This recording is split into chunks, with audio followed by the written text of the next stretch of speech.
Testing, testing, hello, testing, 1, 2, hello, hello. Hello, everybody.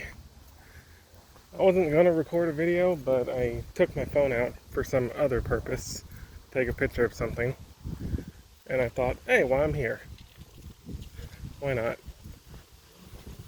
That way I'm not just talking to myself while I walk. Technically, I still am, it's just someone will probably hear it later. Like 4 people, maybe. I'll have to go back and check and see how many views my last video got. We'll see. But more than likely it's 4 people from the pattern I've been noticing.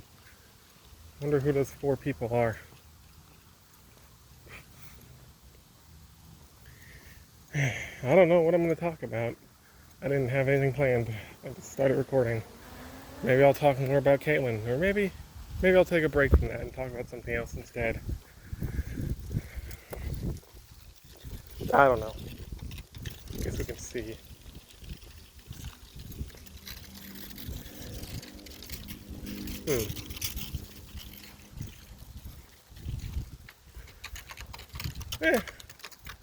Let me just talk about screw it, Texas Chainsaw Massacre. Why not? And specifically how it's similar to Halloween. It's got multiple timelines. It used to be simple. Well, as simple as it could be, but it used to be quote unquote simple. How it was, every sequel was its own timeline that split directly from the original, ignoring the previous sequel.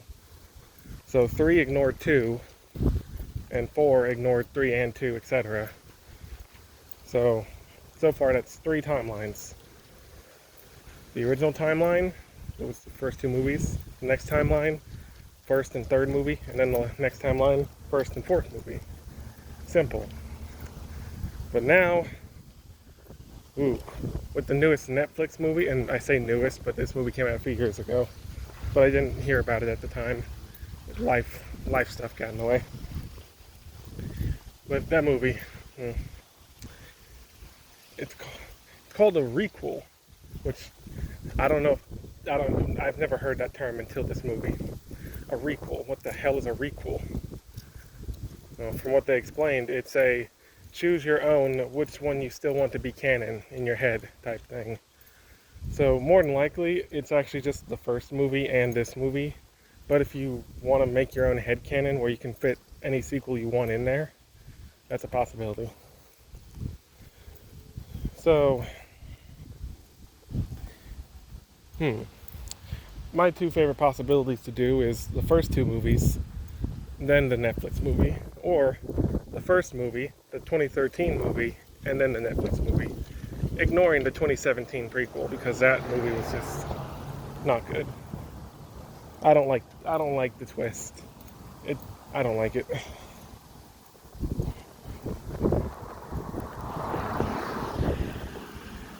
Well, I'm here to talk about the Texas Chainsaw Massacre movies, so I may as well just go into details. So first, let me just establish, like Halloween, I like to think the first Texas Chainsaw movie is its own standalone continuity, its own world, where the first movie is the only thing that happened in that universe. So that's 1. The next would be the first movie and the second movie. So that's 2 timelines, 2 continuities right there. Next would be the first one and the third one, because the third one basically ignores the second one. So that's a timeline. And here's where things get confusing. You could see the first one and the fourth one as their own world by themselves, or you could also include the second and third one because at the beginning they mentioned 2 minor incidences that happened in between. Although the ending of both of those movies solidly make it like Leatherface dies at the end of 2. So if the fourth one's trying to include that doesn't really work. I don't know. So it's like semi-ignoring the last 2, but also not. I don't know. I don't know what they were trying with that. So that's a universe where the first, second, third, and fourth all somehow work together. Why does Leatherface have so many family members? Who knows? And then, of course, we got the reboot universe, which is the 2003 one, and then its prequel from 2006. That's their own thing, separate from the rest. And then the 2013 universe, where it's the first movie, then the 2013 Texas Chainsaw 3D movie, and then the 2017 Leatherface prequel. So, this prequel is only continuity, it's only canon with the 2013 one. It's not, with Chainsaw 2 or 3 or Next Generation. It's separate. It is confusing. And there actually was meant to be 5 more movies in the 2013 universe. But the studio dicked around too long and they lost the rights. So that whole universe got scrapped. And then Netflix made theirs, which, like I said, is a requel. So the possibilities, there's a lot. So let me get into this. So one possibility is that it's just the first movie and then the Netflix one. That's the universe. Then there's the first 2 movies, then the Netflix one. Then it's crazy. Then the first one, the third one, and the Netflix movie. Then the first one, fourth one, Netflix movie. Oh my god. Then you could have all of them, first 1, 2, 3, and 4, and the Netflix movie. This is crazy. Then you could have, the first one, the 2013 one, the Netflix movie. Or you could have the first one, the 2013 one, the Leatherface prequel, and the Netflix movie. And I don't think, maybe this could work. Maybe you could somehow have the original 4 and the 2013 one, and this Netflix one. Although we see his family die at the beginning of the 2013 one, which contradicts, Texas Chainsaw Massacre 2. Sorry about that, UPS truck drove by. Anyway, that kind of contradicts, what was it? What was I saying? Oh yeah, the fact that we see at the beginning of the 2013 one, his whole family dies, including, Drayton Sawyer. The fact that he's back up in the second movie kind of makes that a contradiction. So I guess you can't fit the 2013 one in with the rest. Unless you say that, Drayton Sawyer in the second movie is just a twin. Nah, I don't think that's true. Because I think in the 2013 continuity they established the cook's name as Drayton Sawyer there as well. So it's the same guy, so. And you can't fit the Netflix movie with the 2003 reboot continuity, because clearly at the end of the spoiler alert, at the end, the post-credit scene of the Netflix one, he goes back to the original house from the first movie, and it's the house from the 74 movie, not the house from the 2003 movie. So you can't exactly fit it in with everything. There's some things that don't work well together. But who really cares about the reboots? I mean, it has its fans, I'll admit. If you like it, good for you, but it's just, I like the originals better.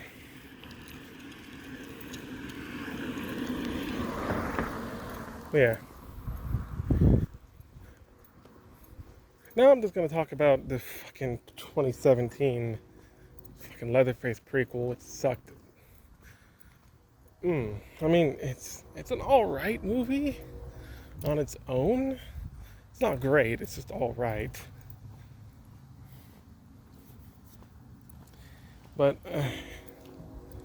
man, the twist.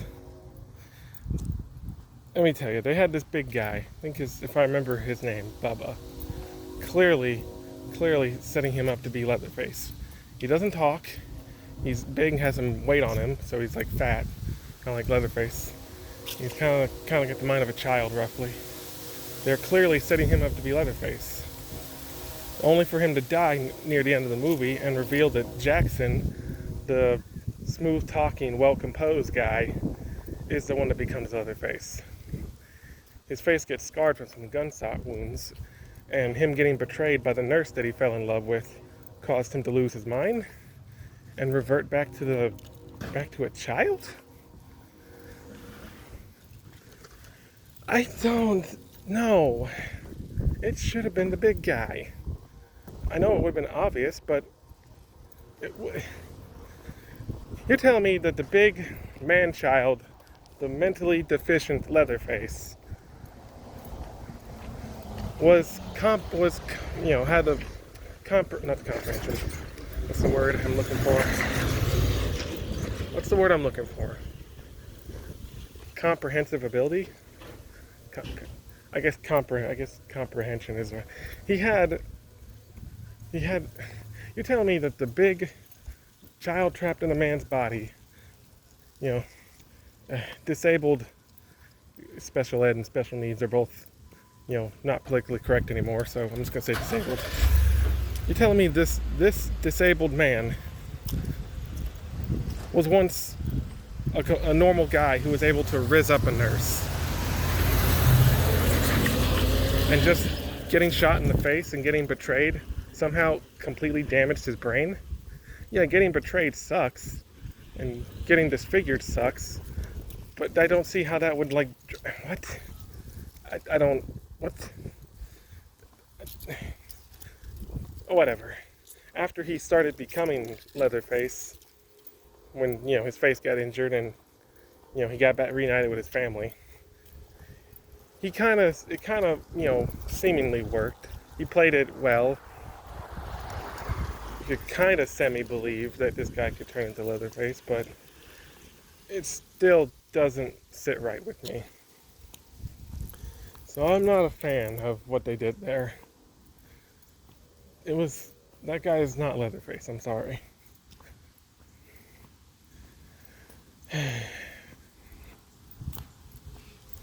Whatever.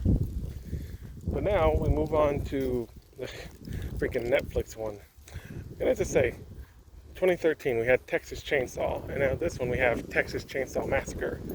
Just removing the word "the" at the beginning. They're running out of ideas, aren't they?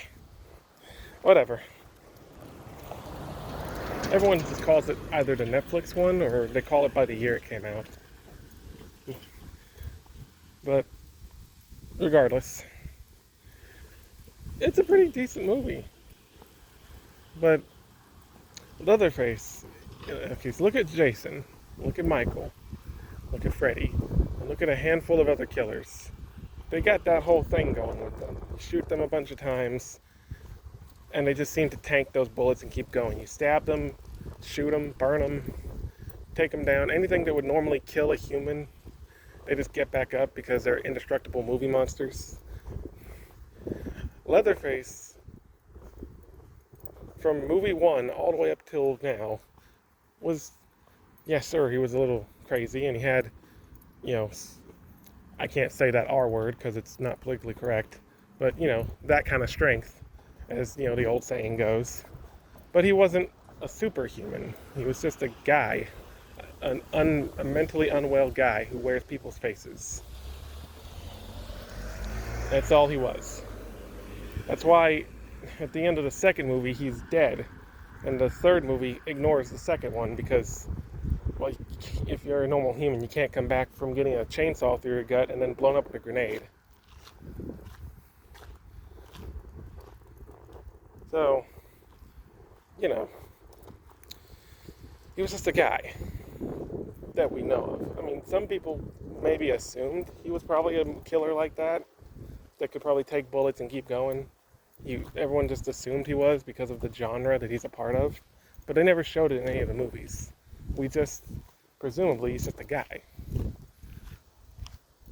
But now, in the Netflix one, they just go full on, this Leatherface is just supernatural for some reason. And they don't explain it. He outlived the rest of his family. His family's all dead from old age or whatever. Old age, getting killed, getting caught by the police, something, whatever, however they all died. He outlived them all, And we see throughout the movie, he takes bullets and takes hard hits, and he even survives getting a little bit cut up by his own chainsaw near the end. And he's just, and I kind of like it because I always imagined he was like that. The movies just didn't show it, but it's the fact that they showed it that kind of like, I don't know. It feels like you shouldn't show him being like that because I don't know. It's weird. Like I like that they did it, but at the same time, it feels like they should have not showed it. I don't know how to describe it. Maybe someone else can figure out how to put it into words. Saying the quiet part out loud, maybe that's it. It's like it's better left implied or just imagined than shown. Maybe that's what it is. I don't know. But regardless, they did that in this movie, and yeah, at the end they had a false scare where they shot him a few times and then cut him with his own chainsaw and made him fall into a big thing of water, presumably drowning, just for him to show up at the end to kill the, I forget who it was. Was it the final girl's sister or the final girl's mom or friend? Whatever. Fucking pulls her out of the self-driving car they're driving away in and just decapitates her while the final girl watches as the car drives away. Then he just dances around with her head, mimicking the dancing scene at the end of the first movie.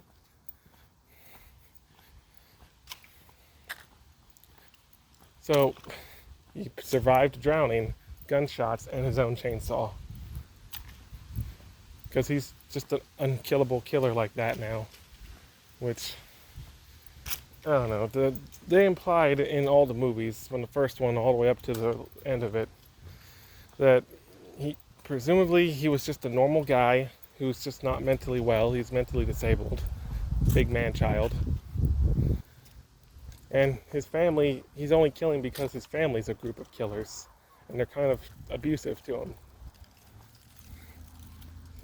So, the fact that you made him this unstoppable killer like Jason or Michael, and he's just killing just 'cause now, I don't know. Maybe that's why this feels off. That they just openly made him bulletproof and stuff. Because it feels like, I don't know. Because now that his family's all dead, he doesn't need to kill anymore because no one's forcing him to. Presumably the old lady that was taking care of him before she died, she probably wasn't making him kill. It was probably being a decent guy up until then. And she died and then he snapped. Maybe he's going on a killing spree now because he's angry. So maybe that's the reasoning. So maybe they didn't get him completely out of character. Yeah, that's it. He's angry that, she died. Oh well. And they brought back Sally Hardesty. Not the same actress, because the actress is unfortunately already passed by now. But they brought back Sally. Similar to what they did with Laurie in the Halloween, new trilogy, but it's not the same. Laurie was meant to be, a strong character that was able to fight back against Michael after initially getting attacked. She's just built that way. She's that kind of character. Sally Hardesty was never that type of strong person. She barely made it out of the first movie.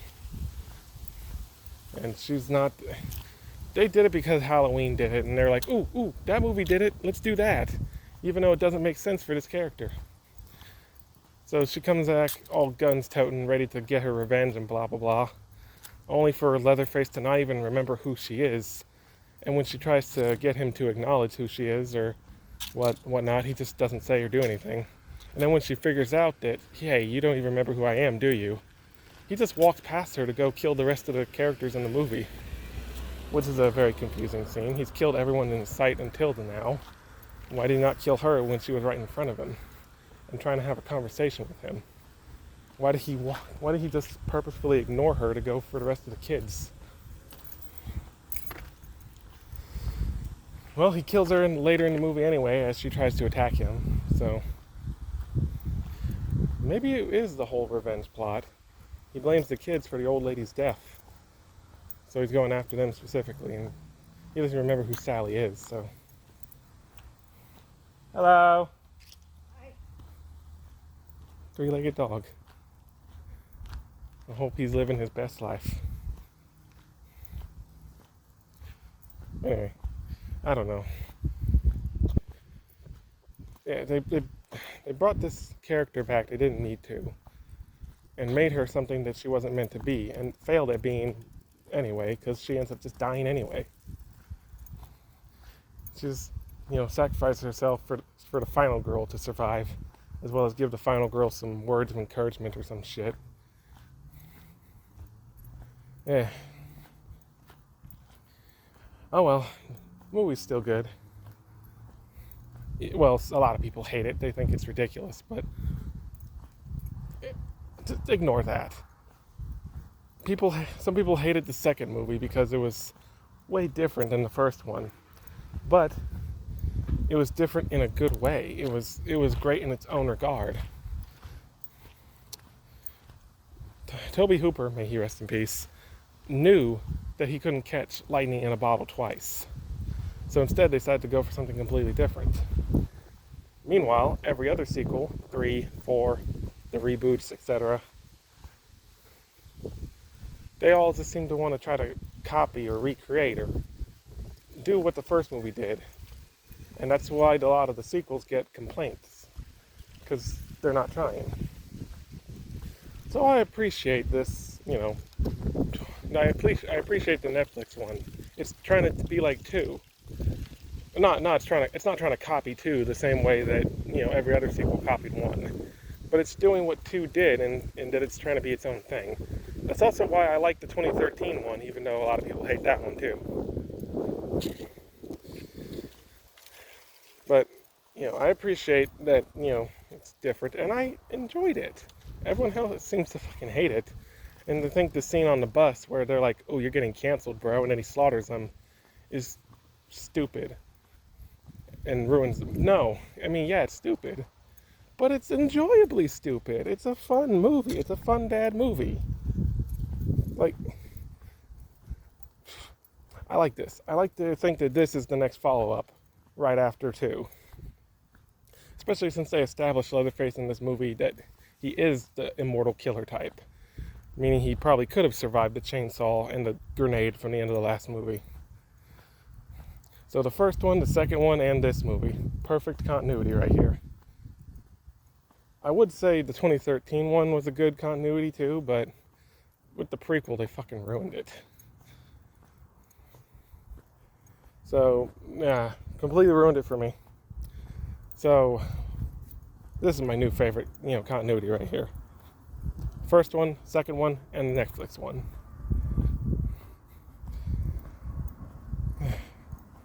There was one character who I was sad that she died, because it's like, okay, the rest of these guys, maybe they kind of deserved it, maybe they're meh.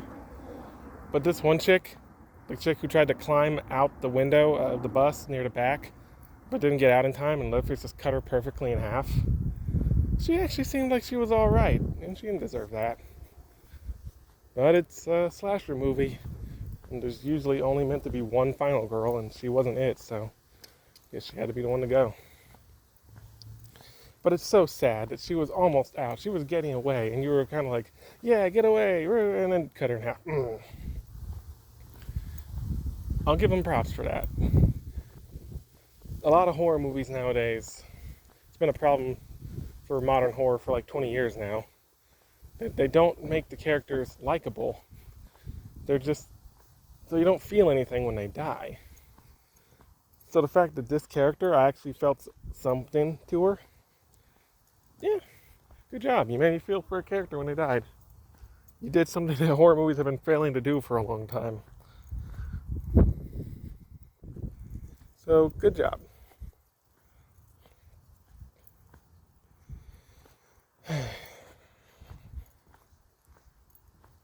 Well, I guess that's enough for now. My final thoughts are, the movie was good. A lot of people hate it, but it's enjoyably bad. It's fun bad. Just take it for what it is and have fun with it. And hopefully they'll make a sequel, but we'll have to wait and see. They wanted to make 5 more movies in the 2013 continuity, but shit didn't go well for them. So hopefully shit goes well for the Netflix people. Hopefully we do get a sequel, because they set something up. He went back to his house at the end of the movie, so something's gonna happen. Maybe this movie will try to establish more lore and figure out why Leatherface is bulletproof and stuff. We'll have to wait and see. But until then, 15 seconds left. I want to end it off perfectly, so let me waste time here. Anyway. But until then, I'll see you guys next time. Peace.